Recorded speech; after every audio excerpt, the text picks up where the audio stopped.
भक्तजनों, माताओं, बहनों, सादर जय श्री कृष्ण।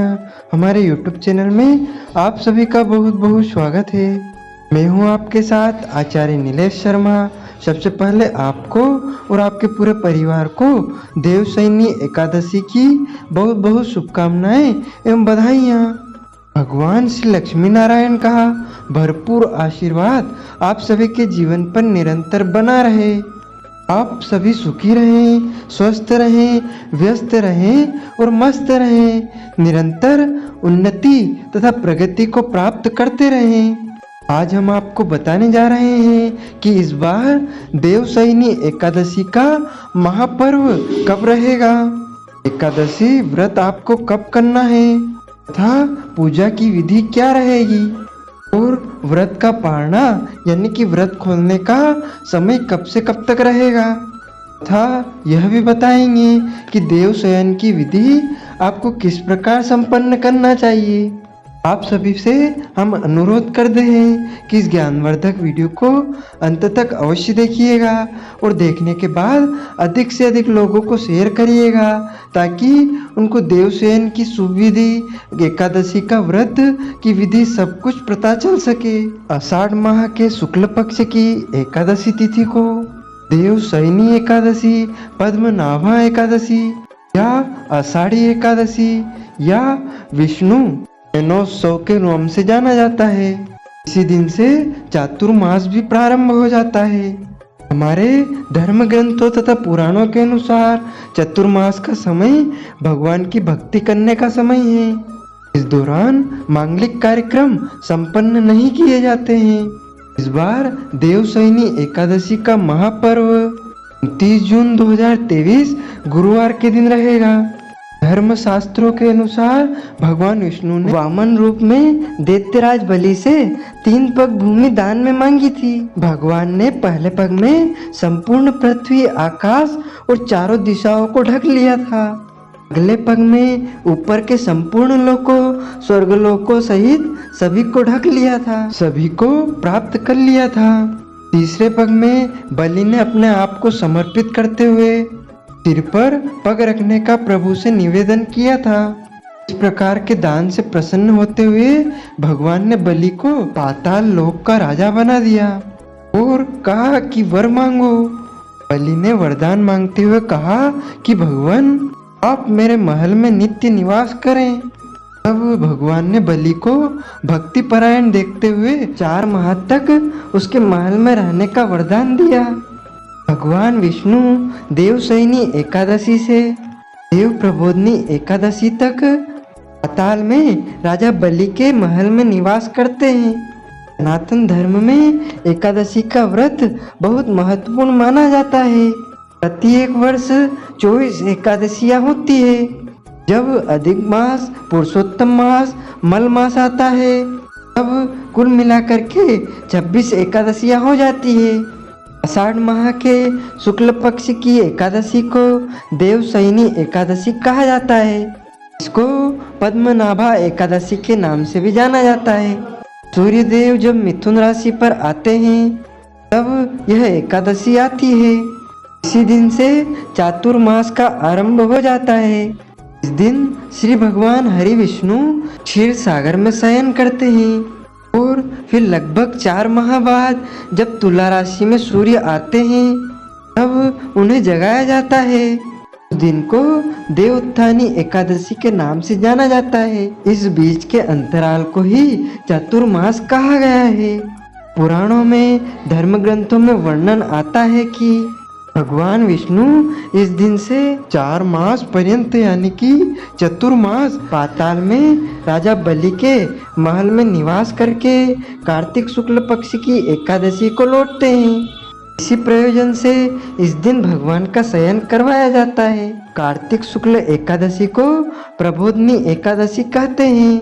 इस काल में यज्ञोपवीत संस्कार, विवाह, दीक्षा ग्रहण, यज्ञ, गृह प्रवेश, गोदान, प्रतिष्ठा एवं जितने भी शुभ एवं मांगलिक कार्य होते हैं उन सभी पर विराम लग जाता है।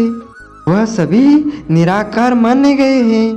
भविष्य पुराण, पद्म पुराण तथा श्रीमद् भागवत पुराण के अनुसार हरिशयन को योग निद्रा कहा गया है।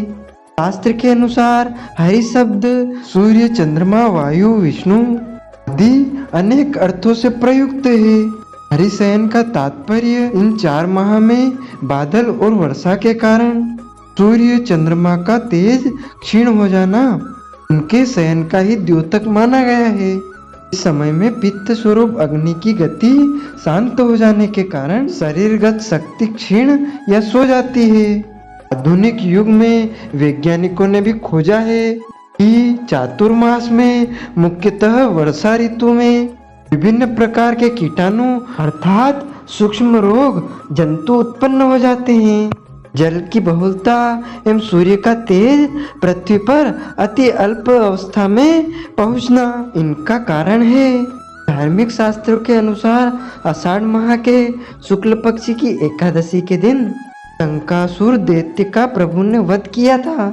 अतः उसी दिन से आरंभ होकर भगवान क्षीर सागर में शयन करते हैं और कार्तिक शुक्ल एकादशी के दिन उनका जागरण होता है। पुराणों के अनुसार यह भी कहा गया है कि भगवान हरि ने वामन रूप में दैत्यराज बलि के यज्ञ में 3 पग भूमि दान में मांगी थी और उसके बाद बलि से प्रसन्न होकर के भगवान ने पाताल में अपना निवास स्थान बना लिया था और बलि के बंधन में बंधा हुआ देख करके उनकी धर्मपत्नी उनकी भार्या माता महालक्ष्मी ने बलि को अपना भाई बना लिया और भगवान से बलि को वचन से मुक्त करने का निवेदन किया। तब इसी दिन से भगवान विष्णु जी द्वारा वर का पालन करते हुए तीनों देवता 4 माह सूतल में निवास करते हैं। विष्णु जी देवशयनी एकादशी से देव उठनी एकादशी तक और शिव जी शिवरात्रि तक निवास करते हैं और ब्रह्मा जी शिवरात्रि से देवशयनी एकादशी तक निवास करते हैं। देवशयनी एकादशी के अलावा इसे आषाढ़ी एकादशी, श्री विष्णु शयनोत्सव, चातुर्मास भी कहा जाता है। इस दिन श्री भगवान हरि विष्णु का बाल गोपाल जी का शयन भी करवाया जाता है। यदि आपके घर में भगवान के स्वरूप है, भगवान की मूर्ति है, बाल गोपाल जी ठाकुर जी की मूर्ति है, विष्णु जी की मूर्ति है, तो इस दिन आप भगवान के लिए सुंदर सैया का स्थापन करें, यानी भगवान के लिए एक सुंदर आसन की स्थापना करें और उसके ऊपर भगवान बाल गोपाल जी को उस एकादशी के दिन शाम के समय जरूर सुलाएं तथा उनसे प्रार्थना करें कि हे प्रभु हमारे घर परिवार में सुख शांति प्रदान करना और हम सबकी रक्षा करना। इस प्रकार एकादशी के दिन भगवान का देव शयन हो जाएगा और उसके बाद लगभग 4 माह के बाद जब देव प्रबोधनी एकादशी आएगी उस समय भगवान का उत्थापन होगा, यानी भगवान का जागरण करवाया जाएगा। तो भगवान का जो शयन समय होता है उसे चातुर्मास कहा जाता है। इस बार देवशयनी एकादशी का महापर्व 29 जून को रहेगा। वहीं देव प्रबोधनी एकादशी का महापर्व 23 नवंबर 2023 गुरुवार को रहेगा। और धर्म ग्रंथों में एकादशी की बहुत बड़ी महिमा बताई गई है। कहा गया है कि विष्णु एकादशी गीता तुलसी विप्रधे नवः सारे दुर्ग संसारे षटपदी मुक्तिदायिनी, अर्थात श्री हरि भगवान विष्णु जी का पूजन करना, एकादशी का व्रत रखना, गीता जी का पाठ करना, तुलसी जी का पूजन तथा दर्शन करना, ब्राह्मणों की सेवा करना, उनको दान करना, भोजन करवाना, गौ माता की रक्षा एवं सेवा करना, यह 6 कार्य इस कठिन संसार सागर को पार करने हेतु मुक्तिदायक बताए गए हैं। इस प्रकार पूरे वर्ष में 24 एकादशी आती है, लेकिन जिस साल अधिक मास आता है, पुरुषोत्तम मास आता है, मल मास आता है, उस साल 2 अधिक ऐसा एकादशी यानी कि कुल मिलाकर 26 एकादशी हो जाती है। एकादशी का व्रत भगवान नारायण का सबसे परम प्रिय व्रत है और एकादशी का व्रत करने से मनुष्य के जन्म जन्मांतर के पाप जड़ से नष्ट हो जाते हैं तथा उनके पुण्यों का उदय होता है। जब उनके पुण्यों का उदय होगा तब उन्हें सांसारिक एवं भौतिक सुखों की प्राप्ति होगी। इस बार देवशयनी एकादशी तिथि का आरंभ 30 जून 2023 की सुबह 3:19 पर हो जाएगा और एकादशी तिथि का समापन 29 और 30 जून की रात्रि को रात्रि 2:42 पर हो जाएगा। अतः जो शुद्ध एकादशी होगी, सूर्योदय व्यापिनी जो एकादशी होगी, वह 29 जून 2023 गुरुवार को ही रहेगी। इसी दिन सभी भक्तजनों और माताओं बहनों को देवशयनी एकादशी का व्रत रखना चाहिए और इस व्रत का पारना यानी व्रत खोलने का जो समय रहेगा 30 जून 2023 सुबह 5:52 से लेकर 7:52 तक व्रत का पालना करना चाहिए, यानी कि व्रत खोल लेना चाहिए। यदि अगले दिन कोई और व्रत करना है, जैसे प्रदोष का व्रत, शुक्रवार का व्रत या अन्य कोई भी व्रत यदि आपको करना है, तो ऐसे में आप जल, फल या फलाहारी वस्तु से व्रत का पालना कर सकते हैं। जो भक्तजन माताएं बहनें एकादशी का व्रत करते हैं, उन्हें 10वीं से लेकर द्वादशी तक कुछ महत्वपूर्ण नियमों का पालन अनिवार्य रूप से करना चाहिए। 10वीं के दिन एक समय शुद्ध एवं सात्विक भोजन करें। 10वीं के दिन चावल नहीं खाना चाहिए। लहसुन, प्याज, मांस, मदिरा, कटहल की सब्जी, मसूर की दाल का उपयोग बिल्कुल भी नहीं करना चाहिए। 10वीं के दिन पराये अन्न यानी कि दूसरे का घर का भोजन नहीं करना चाहिए। यदि किसी कारणवश आपको दूसरे के घर का भोजन करना पड़े, तो इस हेतु आप यदि दान दक्षिणा किसी विद्वान ब्राह्मण को प्रदान कर देंगे तो उसका दोष समाप्त हो जाएगा। 10वीं के दिन शहद नहीं खाना चाहिए। पंचामृत के रूप में शहद का उपयोग कर सकते हैं, लेकिन केवल शहद नहीं खाना चाहिए। इस दिन ब्रह्मचर्य व्रत का पालन करना चाहिए। एकादशी के दिन सुबह जल्दी उठकर भगवान की पूजा अर्चना आराधना करके एकादशी व्रत का संकल्प धारण करें। संकल्प के लिए हम अलग से आपके लिए वीडियो बनाएंगे। संकल्प धारण करने के बाद सूर्य भगवान को अर्घ्य प्रदान करें, माता पिता को प्रणाम करें, तुलसी जी का प्रणाम करें और उनका पूजन करें। गौ माता का पूजन करें, गौ माता को रोटी अवश्य खिलाएं। गौ माता को किसी भी प्रकार का कोई भी अन्न खिलाने का दोष नहीं माना जाता है। और जो भक्तजन माताएं बहनें एकादशी का व्रत करते हैं, उनको अन्न नहीं खाना चाहिए। जल पी सकते हैं, पानी पी सकते हैं, चाय, काफी, दूध पी सकते हैं और सभी प्रकार के जो फल होते हैं और दूध से बनी जो वस्तुएं होती है वह सर्वोत्तम फलाहार के रूप में मानी जाती है। लेकिन ध्यान रखें, एकादशी के दिन किसी भी परिस्थिति में चावल नहीं खाना चाहिए। चावल का उपयोग इस दिन पूजन या भोजन के रूप में नहीं किया जाता है।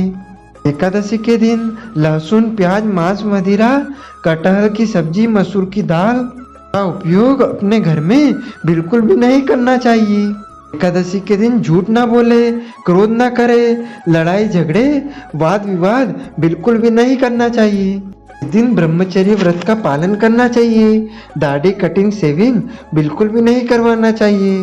नाखून नहीं काटना चाहिए। किसी भी प्राणी, जीव जंतु का अपमान या अनादर बिल्कुल भी नहीं करना चाहिए, क्योंकि ईश्वर अंश जीव अविनाशी, प्रत्येक प्राणी में ईश्वर का वास माना जाता है। इसलिए किसी का भी अपमान या अनादर बिल्कुल भी ना करें। और एकादशी के दिन में ना सोए, रात्रि में जागरण करें। यदि पूरी रात जागरण नहीं कर सकते हैं तो जितना संभव हो उतना जागरण आप अवश्य करें। और यदि आपके घर में जन्म या मृत्यु का सूतक लग जाता है तो ऐसी परिस्थिति में आप व्रत तो अवश्य करें, लेकिन भगवान का पूजन अर्चन करना ऐसी परिस्थिति में वर्जित माना जाता है। यदि आपके घर परिवार में कोई महिला मासिक धर्म या पीरियड की अवस्था में रहती है तो उनको भी व्रत तो अवश्य ही करना चाहिए, लेकिन भगवान का स्पर्श व पूजन कार्य उनको नहीं करना चाहिए। और एकादशी का जो व्रत करता है उससे यदि कोई गलती हो जाती है, अपराध हो जाता है, तो वह प्रभु से क्षमा याचना अवश्य कर लें। और जो भक्तजन माताएं बहनें एकादशी का व्रत करते हैं उनको कथा जरूर श्रवण करना चाहिए। एकादशी की व्रत कथा हमेशा ब्राह्मण के मुख से ही श्रवण करना चाहिए, क्योंकि ब्रह्म वाक्य जनार्दनम। और कथा सुनने के बाद ब्राह्मण को यथाशक्ति दक्षिणा अवश्य ही प्रदान करें। और एकादशी का जो व्रत करते हैं उनको एकादशी व्रत का पारणा अगले दिन ही करना चाहिए। इस बार देवशयनी एकादशी का व्रत 29 जून 2023 गुरुवार को रहेगा। वहीं एकादशी व्रत का पारणा 30 जून 2023 शुक्रवार को रहेगा।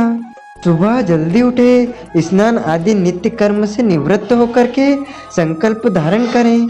और जब आप पारणा करते हैं तब ब्राह्मण भोजन कराने का भी विधान है। जब आप व्रत का पारणा करते हैं तब ब्राह्मण को घर बुलाकर ब्राह्मण को भोजन करवाएं। यदि घर बुलवाकर भोजन नहीं करवा सकते हैं तो आटा, दाल, सीधा सामग्री ब्राह्मण को प्रदान करें। और यदि सीधा सामग्री भी आप दान नहीं दे सकते हैं तो भोजन के निमित्त आप ब्राह्मण को दक्षिणा अवश्य दान करें। इससे आपको पारणा का और एकादशी व्रत का संपूर्ण पुण्य लाभ प्राप्त हो सकेगा। देवशयनी एकादशी बड़ी एकादशी होती है और इस एकादशी का सभी भक्तों को व्रत अवश्य ही करना चाहिए। एकादशी के दिन गौदान का बहुत अधिक महत्व माना गया है। यदि संभव हो तो आप इस दिन गौदान भी अवश्य करें, जिससे आपको एकादशी व्रत का संपूर्ण पुण्य लाभ प्राप्त हो सकेगा। और जो एकादशी का व्रत करते हैं उन्हें रात्रि जागरण के समय भगवान का कीर्तन, भजन व अनुष्ठान अवश्य ही करना चाहिए। देवशयनी एकादशी के दिन आप भगवान सत्यनारायण की कथा का श्रवण कर सकते हैं। श्री विष्णु सहस्त्र नाम, श्री गोपाल सहस्त्र नाम या भगवान के पवित्र स्तोत्रों का पठन पाठन इस दिन अवश्य ही करना चाहिए। तथा एकादशी के दिन किसी भी प्रकार का कोई गलत कर्म, अनैतिक कर्म, पाप कर्म आपको बिल्कुल भी नहीं करना चाहिए, क्योंकि हमारे धर्म ग्रंथों में कायिक, वाचिक और मानसिक 3 प्रकार के पाप बताए गए हैं। कायिक का अर्थ होता है यानी हमारी काया के द्वारा, हमारे शरीर के द्वारा किए जाने वाले पाप को कायिक पाप कहा जाता है। और वाचिक का अर्थ होता है वाणी के द्वारा यदि हम गलत शब्दों का उपयोग करते हैं उसे वाचिक पाप कहा जाता है। और तीसरा होता है मानसिक, यदि मन में हमारे कोई भी गलत विचार उत्पन्न होते हैं तो उन्हें मानसिक पाप कहा जाता है। इसलिए एकादशी का जो व्रत होता है वह जन्म जन्मांतर के पापों को नष्ट करने वाला व्रत ही माना जाता है। इसलिए इस दिन आपको किसी भी परिस्थिति में कोई भी गलत कर्म, पाप कर्म बिल्कुल भी नहीं करना चाहिए। एकादशी के दिन आपको अपने घर के बड़े बुजुर्गों का और अपने मेहमानों का अपमान बिल्कुल भी नहीं करना चाहिए। देवी देवताओं की, शास्त्रों की, साधु संतों की बुराई बिल्कुल भी नहीं करना चाहिए। और एकादशी का जो व्रत करता है उसको फलाहार में सादे नमक का उपयोग नहीं करना चाहिए। जो फलाहारी नमक होता है उसका ही उपयोग फलाहार के रूप में करें। इसे सेंधा नमक फलाहारी नमक के रूप में माना जाता है। तथा मिर्च के रूप में काली मिर्च का उपयोग आप कर सकते हैं, हरी मिर्च का उपयोग आप कर सकते हैं, लेकिन फलाहार में लाल मिर्च का निषेध माना गया है। साथ ही इस दिन आप अपने लिए जो भी फलाहार बनाते हैं उसका पहले भगवान को भोग लगाएं, प्रभु को अर्पण करें, उसके बाद ही आप ग्रहण करें। असमर्पित वस्तु कभी भी उपयोग में नहीं लाना चाहिए। जो वस्तु खाने पीने की हो या उपयोग की हो उसका पहले भगवान को भोग लगा देवें, प्रभु को अर्पण कर देवें। और प्रसाद रूप में यदि आप स्वयं उसको ग्रहण करेंगे तो निश्चित तौर पर वह प्रसादी हो जाएगी और आपके जीवन के लिए वह फलदायी सिद्ध होगी। वैसे तो एकादशी के दिन यदि आपके घर में पूजन अर्चन होता है तो आप उस विधि विधान से पूजन अर्चन करें, लेकिन यदि पूजन अर्चन नहीं होता है तो एक चौकी के ऊपर पीला या लाल कपड़ा बिछा करके उसके ऊपर भगवान विष्णु की, नारायण की या बालकृष्ण की, बाल गोपाल की या शालिग्राम जी की स्थापना करें और उनके सीधे हाथ की तरफ गेहूं की ढेरी रख करके तांबे का या फिर मिट्टी का कलश में आम के पत्ते व उसके ऊपर नारियल रख करके कलश की स्थापना करें। सर्वप्रथम गौरी गणेश जी का पूजन करें, कलश का पूजन करें और भगवान नारायण के स्वरूप का पूजन करें, आरती करें और कथा का श्रवण करें और उसके बाद भगवान को भोग लगाकर स्वयं फलाहार ग्रहण करें। यदि आपको कोई बीमारी है, कोई रोग है, शुगर है, ब्लड प्रेशर है और ऐसी परिस्थिति में आप एकादशी का व्रत करना चाहते हैं तो आप 1 से अधिक बार भी फलाहार कर सकते हैं। 1 से अधिक बार आप नमकीन या नमक वाला फलाहार भी कर सकते हैं।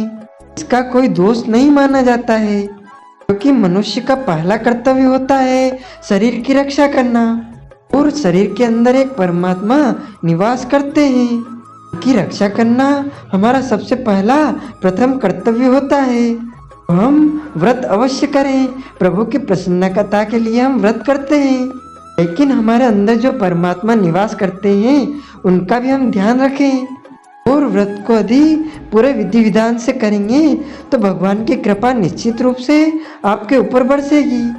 तो भक्तजनों, माताओं, बहनों, आप देवशयनी एकादशी की कथा हमारे माध्यम से सुनना चाहते हैं तो हम जरूर देवशयनी एकादशी की कथा सुनाएंगे। और यदि देवशयनी एकादशी के निमित्त दक्षिणा दान देना चाहते हैं, वस्त्र दान देना चाहते हैं, गौ दान देना चाहते हैं, दान या कोई भी दान आप देवशयनी एकादशी के निमित्त हमें प्रदान करना चाहते हैं तो आप हमारे फोन पे के माध्यम से नगद राशि प्रदान करके अपना नाम व गोत्र हमें व्हाट्सएप के माध्यम से भेज करके देवशयनी एकादशी का संपूर्ण पुण्य लाभ प्राप्त कर सकते हैं। साथ ही आपसे अनुरोध है, हमारे इस ज्ञानवर्धक वीडियो को अधिक से अधिक शेयर कीजिएगा, लाइक कीजिएगा तथा कमेंट में जय श्री कृष्ण अवश्य बोलिएगा। आपको और आपके पूरे परिवार को सादर जय श्री कृष्ण, सादर धन्यवाद।